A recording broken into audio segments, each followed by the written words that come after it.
Olá, tudo bem, pessoal? Aqui, professor Marcos Melo.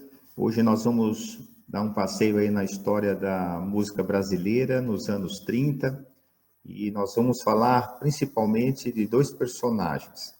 Então aí está o Noel Rosa, não é? Do nosso lado esquerdo da tela e do lado direito o Wilson Batista. E por que os dois? Porque o tema de hoje é essa temática, né? A malandragem versus o trabalhismo. Então, à medida que nós formos avançando aí na aula, no nosso bate-papo, você vai entender melhor. Mas, vamos lá. Então, como disse para vocês, nossa referência são os anos 30, e 30, você sabe, foi o ano que marcou a chegada de Getúlio Vargas ao poder. Agora, pessoal, vamos pensar uma questão. A malandragem, eu acho que é mais ou menos fácil de entender, não é? Não precisa de muita explicação, mas o trabalhismo requer. Então, nós vamos ter que voltar um pouquinho ao passado para falar do que é o trabalhismo. Antes da gente voltar a esse passado, o Vargas, já antecipando, estruturou seu governo, né? São 15 anos, de 30 a 45, depois ele volta em 51, fica até 54, mas nessa conversa de hoje, nós vamos centrar mais nessa primeira fase, né? Nesses primeiros 15 anos. E o Vargas pautou seu governo no chamado trabalhismo. Então, é isso que como disse, que eu acho que vale a pena a gente falar melhor.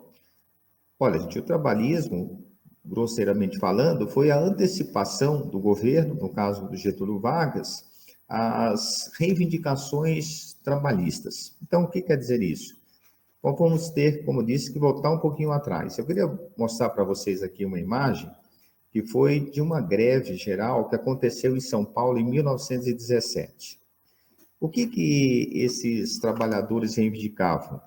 Jornada de 8 horas, limitação, né, da jornada de trabalho, salários melhores, por exemplo, proibição do trabalho infantil, do trabalho feminino noturno, uma série de reivindicações. E como que o governo tratava esses manifestantes, esses trabalhadores que faziam essa reivindicação? Como subversivos. Alguns foram presos, inclusive nos protestos, alguns mortos, e ao final da greve, alguns foram deportados, eram principalmente italianos, então aproveitaram uma lei que permitia isso, né, expulsaram do Brasil. Enfim, então, resumindo, é isso. Os trabalhadores reivindicavam, se a gente for arredondar os números aí, desde a década de 20, né, já que essa greve foi em 1917. E se a gente fizer umas continhas aí, Getúlio Vargas chega ao poder em 30, então é um intervalo aí de mais ou menos uns 10 anos, correto? Durante esses anos, durante essas décadas, esse processo de industrialização foi apenas crescendo. Né? O Vargas justamente simboliza justamente essas novas forças, né, políticas, econômicas, que estavam reivindicando essas mudanças. Agora, a Revolução de 30 também está muito associada à crise de 29. Então, para entender também o que é o trabalhismo, temos que entender esse contexto. A crise de 29 foi uma das maiores crises que o capitalismo já passou, e uma das maneiras, né, isso teve, na verdade, dois aspectos que importam para a gente. O primeiro deles, a criação das leis trabalhistas. Então, tanto lá, né, nos Estados Unidos, com Roosevelt, como aqui com Getúlio Vargas, foi o momento das leis trabalhistas. Então, aquelas que mais ou menos, eu acredito, você conhece. Salário mínimo, jornada de trabalho, né, a limitação da jornada de trabalho, férias e assim por diante. Um outro detalhe, né, entre um país e outro, mas, grosseiramente, são essas as chamadas leis trabalhistas. Qual que era a ideia? O indivíduo, ele tem uma tendência a pensar em si próprio, né? Isso é mais ou menos normal. Então, vamos pensar aqui, dar um exemplo concreto para você ter a ideia. Vamos supor que você é um empresário. Você tem, também vamos facilitar, colocar só dois para facilitar bem o nosso exemplo. Você tem dois funcionários. Vamos supor que cada um trabalhasse 8 horas por dia. Vem uma crise dessa, qual que é a tendência? Você chegar e falar, olha, eu vou mandar um embora e ficar com o outro. E o outro, em vez de trabalhar 8, trabalha 16. Por que ele vai topar? Porque justamente está uma crise, um desemprego muito grande. Então, ele vai aceitar. Então, o Estado veio e falou, olha, vamos limitar a jornada de trabalho em 8 horas, quer dizer, uma forma indireta de manter o emprego. Quer dizer, se você é um empresário, precisa de 16 horas de trabalho, você vai ter que manter os dois, não é?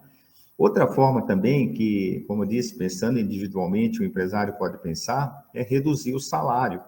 Eu pagava X valor, vou pagar metade. Então, veio também a lei, né? Como diz o próprio nome, o salário mínimo, ou seja, você não pode pagar menos que aquilo. É uma forma também de minimizar, né, essa exploração. Agora, sempre, pessoal, não é que o governo seja bondoso, isso que tem que ficar claro, é que era uma forma de manter o capitalismo funcionando, porque se você deixa, como estava acontecendo, o excessivo liberalismo, poderia ter uma crise sem precedentes e sem volta, tá? Por isso que o Estado, ele pensa no macro e não no micro, porque a tendência, como eu disse, do indivíduo realmente é essa, né? Ele está passando ali por um aperto e ele, pensando do ponto de vista agora do empresário, ele vai super explorar ali o trabalhador, ele não tem essa visão macro, quem tem é o Estado. Então, é por isso que nos Estados Unidos e no Brasil há essa coincidência de política. E óbvio que são países diferentes, né, guardadas aí as proporções, mas nesse aspecto é muito semelhante. Como eu estava dizendo, então, o Estado vem antecipar essas reivindicações porque tem o outro lado da moeda. Se essa crise persiste, alcança uma amplitude ainda maior, você tem que lembrar, por isso, né, o contexto histórico é fundamental, que não fazia muito tempo que tinha acontecido a Revolução Russa, em 1917. Então, em termos históricos, se a gente arredondar os números aí, 17 para 30, não fazia, né, como eu disse, historicamente, muito tempo que tinha acontecido a Revolução Russa.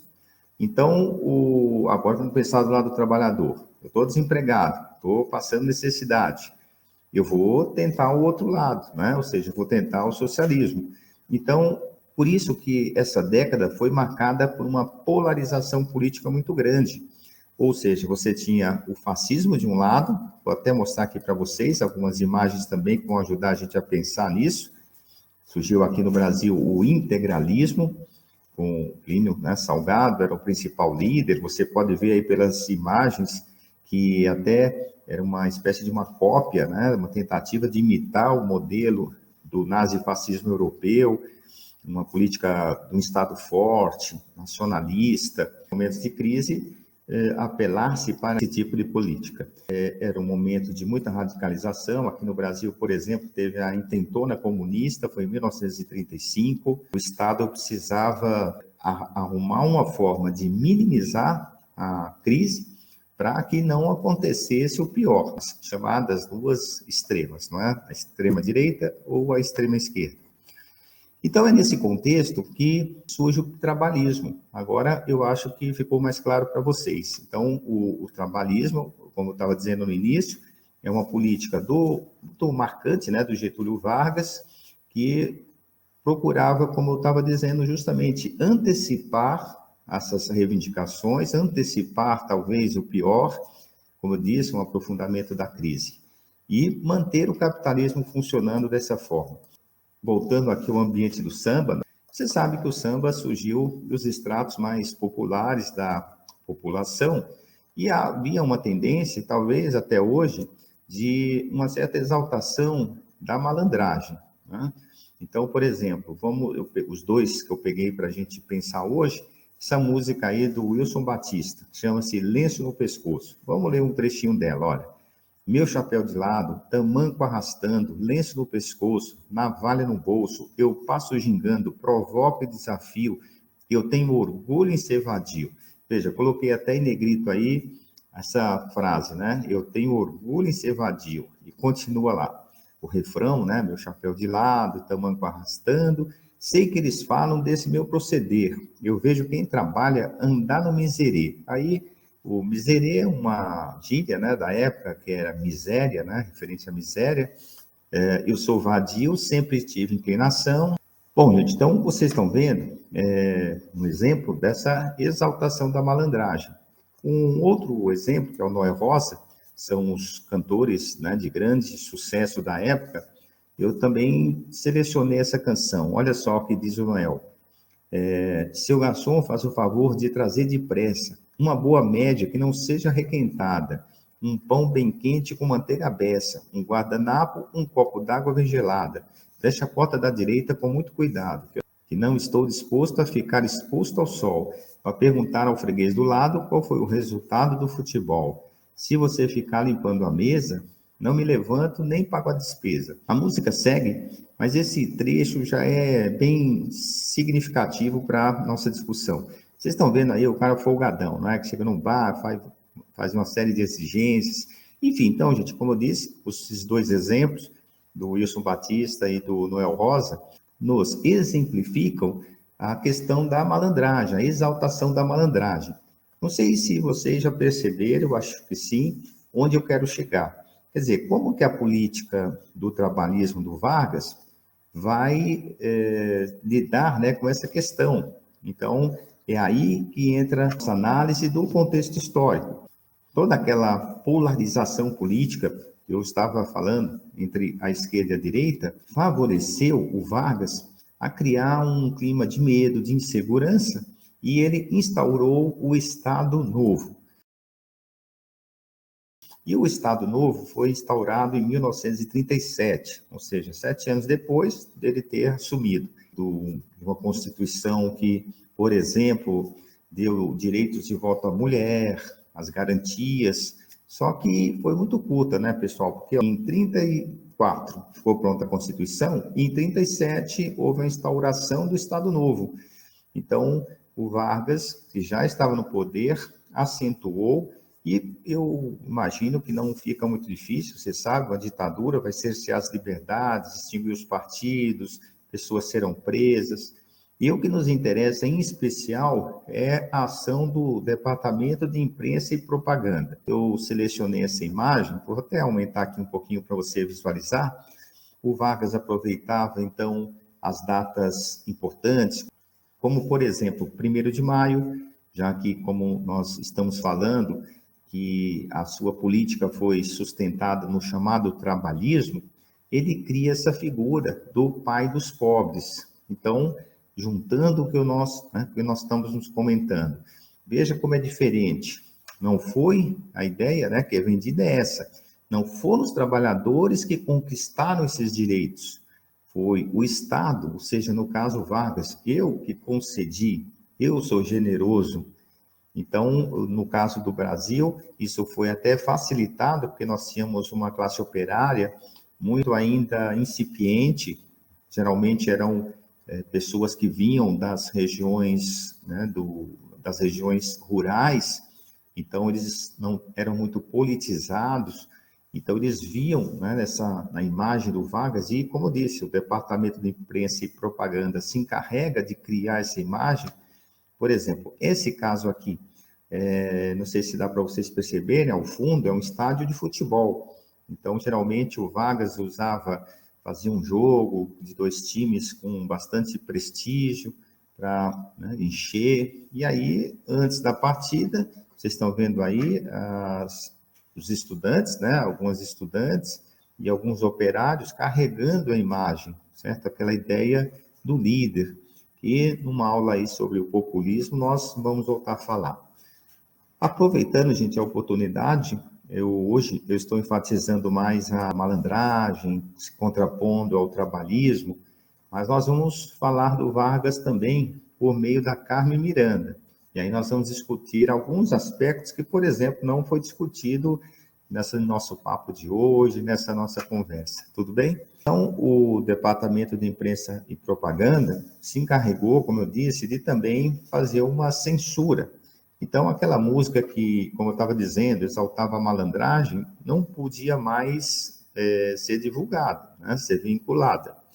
E aqui eu selecionei uma canção que teve um bom exemplo do que aconteceu. Olha, o Bonde de São Januário.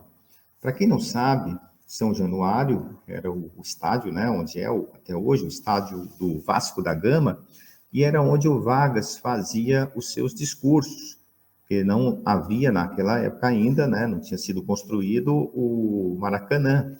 O Maracanã, diga-se de passagem, foi criado construído, né, em 1950, para a Copa do Mundo. Então, nós estamos falando de 30, né, até mais ou menos 45, não tinha ainda o Maracanã. Então, era no estádio do São Januário do Vasco, onde ele fazia esses discursos. E outra coisa, o Rio de Janeiro era a capital do Brasil, né? Brasília também só vai ser construída lá na década de 60. Então, o título da canção já é uma referência a esses discursos, né, que o Vargas fazia. Olha, quem trabalha é que tem razão. Eu digo, não tenho medo de errar. O bom de São Januário leva mais um operário, sou eu que vou trabalhar. Vocês perceberam, pessoal? O mesmo compositor, veja como mudou da água para o vinho, não é? Ele falava lenço no pescoço, navalha no bolso, eu tenho orgulho em ser vadio. Agora está exaltando o trabalho. Antigamente eu não tinha juízo, mas resolvi garantir o meu futuro. Sou feliz, vivo muito bem, a boemia não dá camisa a ninguém.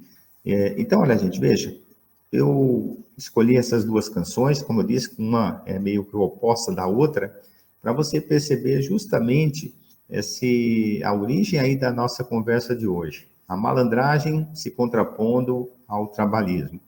Eu sempre falo aqui, pessoal, as canções, elas podem ser abordadas em outros contextos, né, sem esse contexto histórico? Sim, a maioria delas podem ser, né, cantadas, interpretadas, sem necessariamente esse contexto histórico. Mas eu acredito que quando você tem essa base, né, fica muito mais rico, fica muito mais interessante você perceber por que, né, o autor colocou dessa forma. Então, é isso que nós estamos aqui nas nossas conversas, sempre procurando estimular, você associar os contextos históricos. Avançando um pouquinho mais, gente, agora na questão histórica, o Vargas, ele instaurou a ditadura em 37, mas existiu uma conjuntura histórica aí bastante contraditória, né, para o Vargas, porque, veja, nós tínhamos uma ditadura inspirada no fascismo. Por exemplo, Vargas acabou os partidos, pautava, como eu disse, sua política na figura do líder carismático, vocês viram aí pelas imagens no estádio. Então, ela tinha uma inspiração fascista. Nós não podemos dizer que era um governo fascista. Em história, a gente tem que ter muito cuidado, porque nós temos uma realidade muito diferente da realidade europeia. Enfim, então, não podemos afirmar que era um Estado fascista, mas era inspirado no fascismo, sim. Tanto é que, se você fizer umas continhas rápidas, 37 foi a instauração do Estado Novo. Em 39, começou a Segunda Guerra Mundial. E os primeiros anos da guerra foram marcados por uma expansão rápida do exército alemão, não é? O exército alemão ocupou o leste europeu ali, a Áustria, a Polônia, depois se voltou, né, contra a própria França, uma parte mais ocidental da Europa. E o Getúlio Vargas mandou congratulações para o Hitler por essas vitórias. Alguns dizem que foi mais já que a gente está falando tanto de malandragem aqui, uma malandragem aí do Vargas político, ou seja, ele oscilar entre a Alemanha nazista e os Estados Unidos para ter ganho dos dois lados.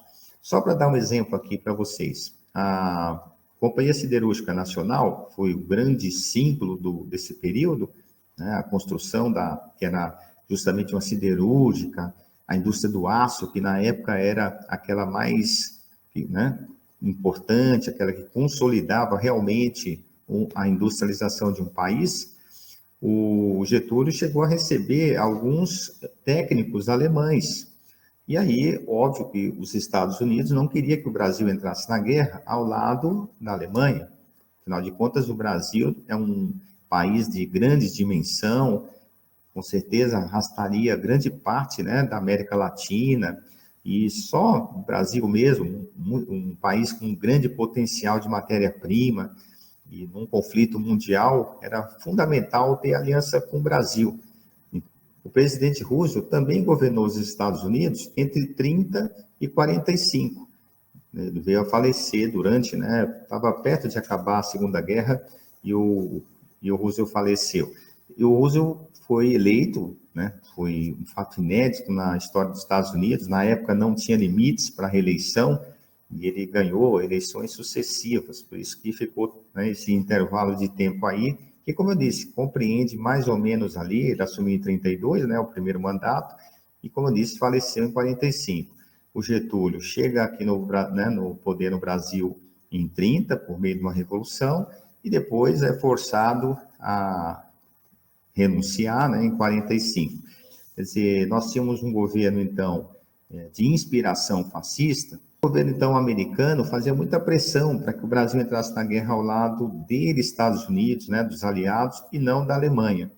E aí o Roosevelt visita o Brasil, aí mais ou menos é selado esse acordo, né, que grosseiramente podemos dizer aí, é lógico que não era só isso, mas o governo dos Estados Unidos se comprometia a garantir a construção da companhia siderúrgica, né, com técnicos, enfim, e o Brasil acabou entrando na guerra ao lado dos Estados Unidos. O argumento foram os navios, né, que na costa brasileira teriam sido afundados, supostamente por submarinos alemães, isso foi a gota d'água, mas não, 41 os Estados Unidos decreta a guerra, né, contra a Alemanha, e 42 o Brasil.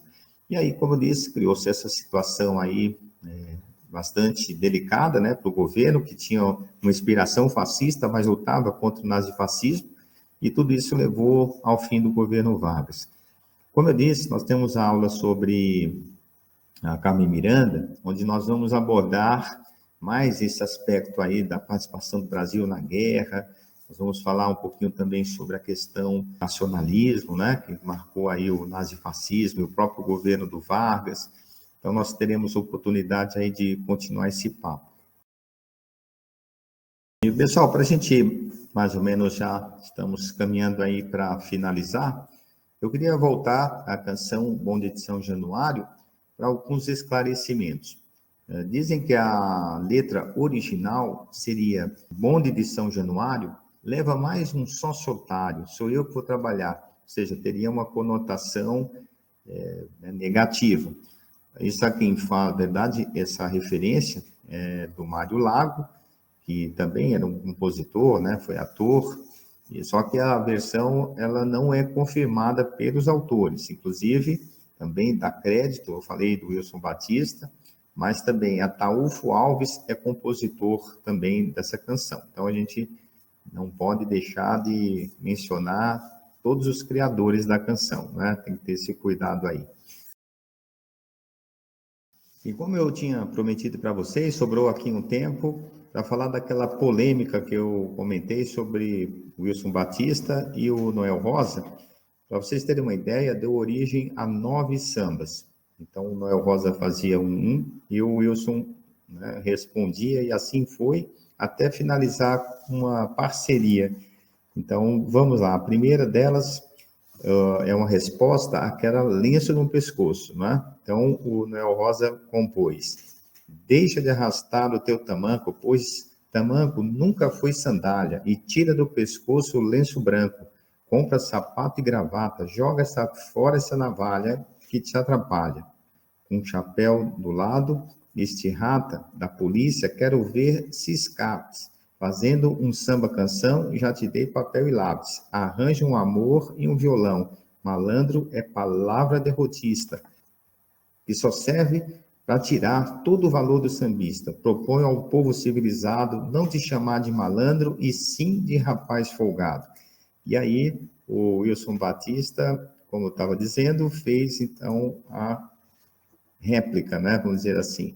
Então, vamos lá. Ó. Você é mocinho da vila, fala muito em violão, barracão e outros fricotes mais. Se não quiser perder o nome, cuide do seu microfone e deixe quem é malandro em paz. Injusto é o seu comentário. Falar de malandro, quem é otário? Mas malandro não se faz. Eu de lenço no pescoço, desacato e também tenho o meu cartaz. E modéstia à parte, sou rapaz. Sempre lembrando, pessoal, que essas canções aí você encontra com facilidade.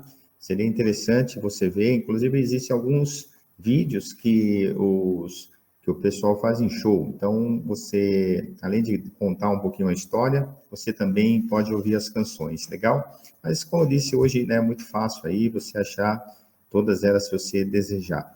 Vamos ver, então, essa daqui, ó, do Noel Rosa, né?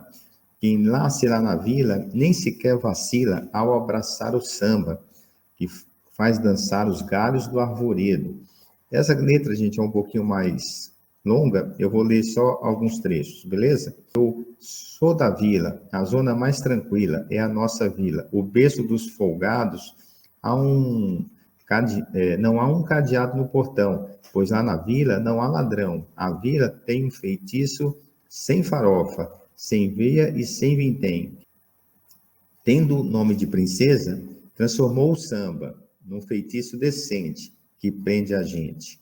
E aí a resposta do Wilson. Conversa fiada. O título já é sugestivo, né? É conversa fiada, dizerem que o samba na vila tem feitiço. Eu fui ver para crer e não vi nada disso. A vila é tranquila, porém eu vos digo, cuidado, antes de irem dormir, deem 2 voltas no cadeado. Eu fui à vila ver o arvoredo se mexer e conhecer o berço dos folgados. A lua essa noite demorou tanto. Assassinar o samba, veio daí meu pranto. E aí o Noel replicou, essa, gente, talvez uma das mais famosas, né? Quem é você que não sabe o que diz? Meu Deus do céu, que palpite infeliz! Salve Estácio, Salgueiro, Mangueira, Oswaldo Cruz e Matriz, que sempre souberam muito bem que a vila não quer abafar ninguém, só quer mostrar que faz samba também. Fazer poema lá na vila é um brinquedo. Ao som do samba, dança até o arvoredo. Eu já chamei você para ver, você não viu porque não quis. Quem é você que não sabe o que diz? A vila é uma cidade independente que tira samba, mas não quer tirar patente. Para que ligar a quem não sabe? Aonde tem o seu nariz? Quem é você que não sabe o que diz? E aí vem a resposta, até bem assim agressiva, não é? Mas, pessoal, no fundo, eles estavam também brincando, não foi, na verdade, um rancor, né? Foi mais uma brincadeira mesmo. Então, vamos lá. Frankenstein da Vila. Boa impressão nunca se tem quando se encontra um certo alguém que até parece um Frankenstein, mas como diz o refrão, pessoal, essa questão aí do Frankenstein é que o Noel, acho que você observa pelas fotos, ele tinha um queixo pequeno, né? Porque ele foi, quando no parto, foi tirado a fórceps e deixou um pouco, né, o seu queixo meio deformado. Então, daí veio essa expressão aí, certo?